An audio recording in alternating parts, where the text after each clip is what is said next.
Ces vidéos sont des récapitulatifs de concepts, informations ou anecdotes publiées dans des précédentes vidéos.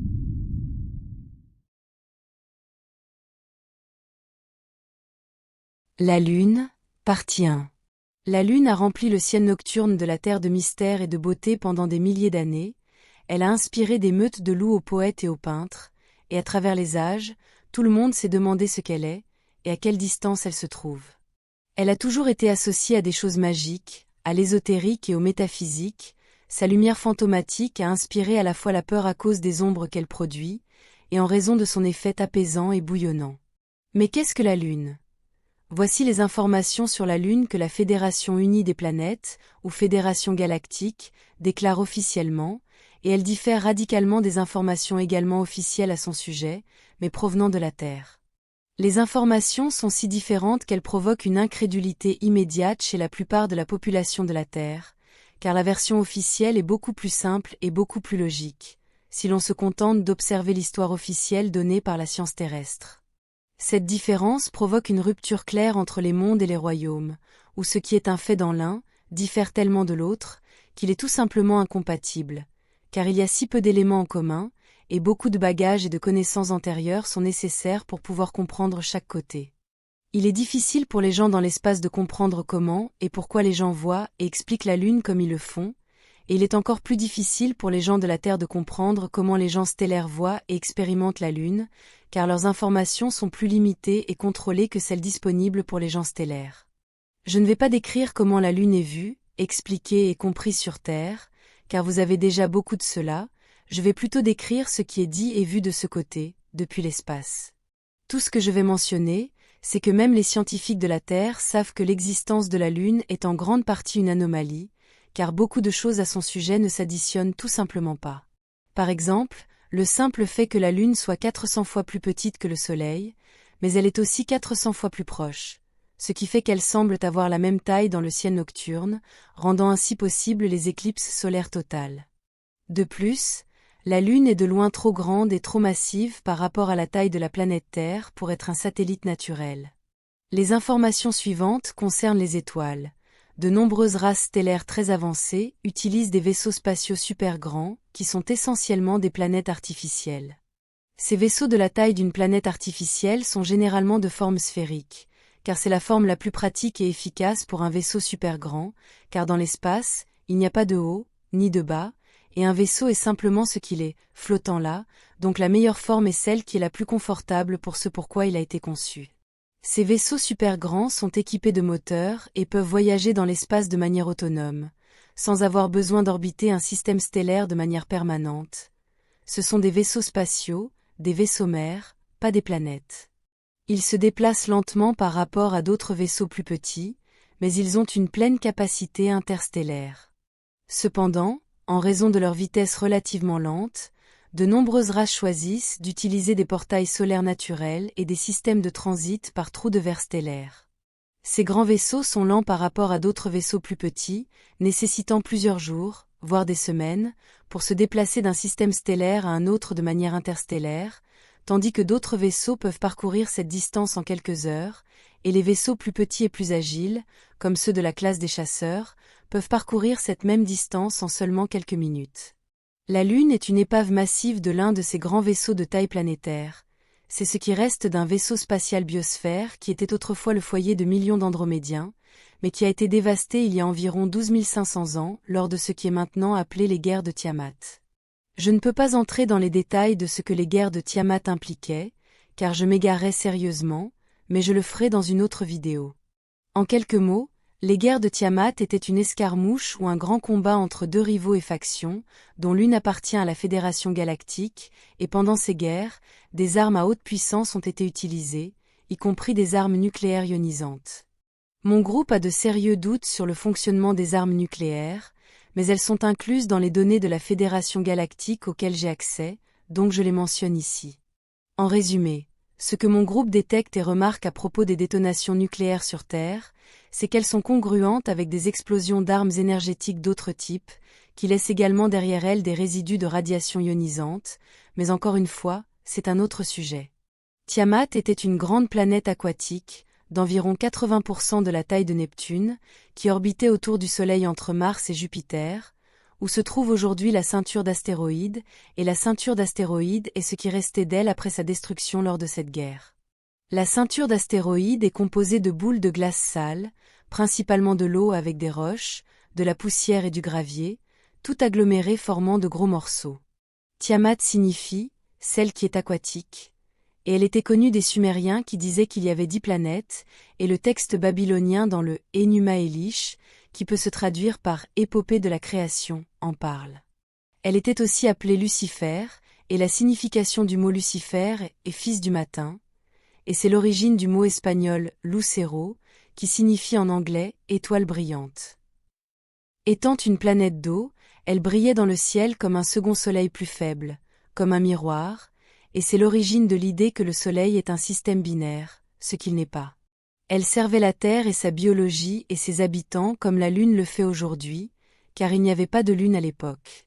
Le mot catastrophe signifie littéralement « la chute de l'étoile », et son origine remonte à la destruction de Tiamat. Les armes de destruction massive à haute énergie utilisées là-bas ont déstabilisé la planète, qui a commencé à osciller de manière incontrôlable en raison de ses vastes océans, jusqu'à ce qu'elle se désintègre. Dans ce contexte, la surface de Mars a également été dévastée, forçant ses habitants à se réfugier sous terre, du moins en grande partie. L'eau de Tiamat a circulé dans le système solaire en tombant vers le Soleil, du moins en grande partie à l'état liquide, car les choses ne gèlent pas dans l'espace comme on vous le dit sur Terre, parce que dans un vide, il n'y a pas de transfert de chaleur, donc les objets conservent leur température pendant très longtemps. L'espace n'est pas un vide parfait, mais c'est une autre histoire. Les eaux de Tiamat ont été principalement capturées par le Soleil, mais une grande partie a été attirée vers les planètes Vénus et sur Terre, où elle est tombée du ciel sous forme de pluie intense et continue pendant 40 jours et 40 nuits, selon l'histoire, provoquant le grand déluge et la destruction qui ont également dévasté la Terre. Cette masse ajoutée provenant de toute cette eau a déstabilisé la Terre, provoquant un basculement de son axe et un déplacement polaire. Après la fin de cette guerre, avec de lourdes pertes des deux côtés, la Fédération galactique a décidé de déplacer artificiellement en orbite terrestre l'un de leurs vaisseaux biosphériques endommagés par la bataille pour aider à stabiliser la planète, qui tanguait également comme Tiamat avant sa destruction, et il y est resté depuis.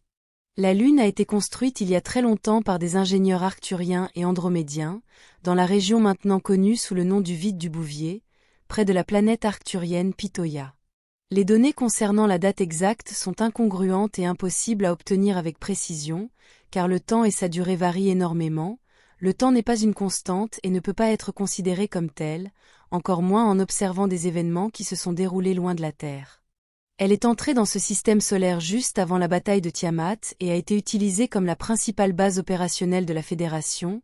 Elle a subi de nombreuses attaques ennemies féroces et a souffert de grands dommages et de pertes de vie se chiffrant en millions.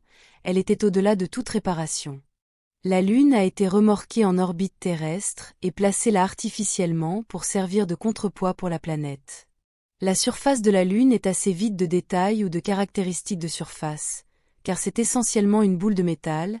Elle ressemble beaucoup à l'étoile de la mort dans la saga Star Wars, mais sans le grand cercle principal qu'elle a d'un côté.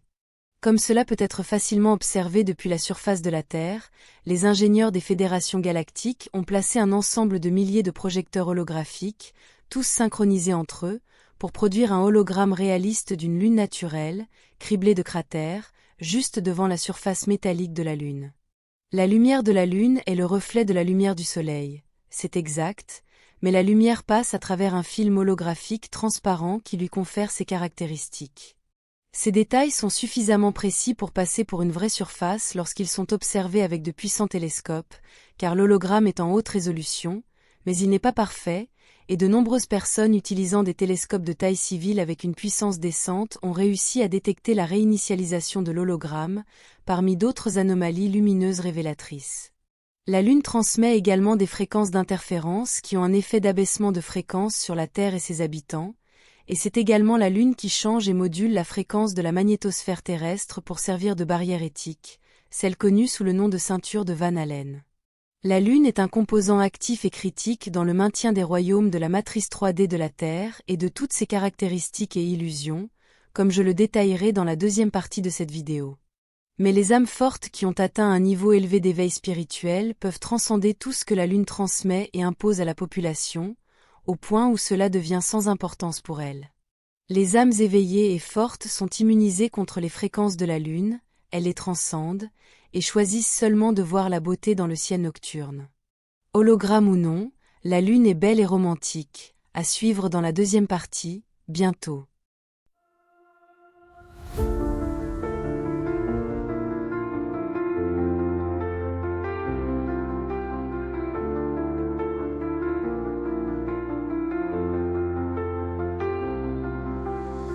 Dans l'immensité des cieux, nos rêves se déploient. Une étoile de nos voeux vers un monde de joie. Chaque lumière dans la nuit raconte une histoire, un voyage infini aux confins de l'espoir. Nous sommes des voyageurs sous un ciel infini, portés par des ailes d'astres sans un rêve ébloui. Nos cœurs battent à l'unisson dans la danse des étoiles. Un amour sidéral nous emporte vers l'idéal.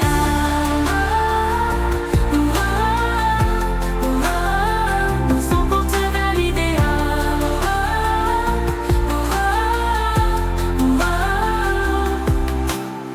Dans le silence cosmique, nous trouvons notre voix. Chaque note symphonique résonne avec émoi. Un souffle de l'univers emplit nos âmes de lumière. Avec toi je veux parcourir un amour sidéral et fier. Nous sommes des voyageurs sous un ciel infini, portés par des ailes d'astres sans un rêve ébloui. Nos cœurs battent à l'unisson dans la danse des étoiles. Un amour sidéral nous emporte vers l'idéal. Nous sommes des voyageurs sous un ciel infini, portés par des ailes d'astres sans un rêve ébloui. Nos cœurs battent à l'unisson dans la danse des étoiles. Un amour sidéral nous emporte vers l'idéal.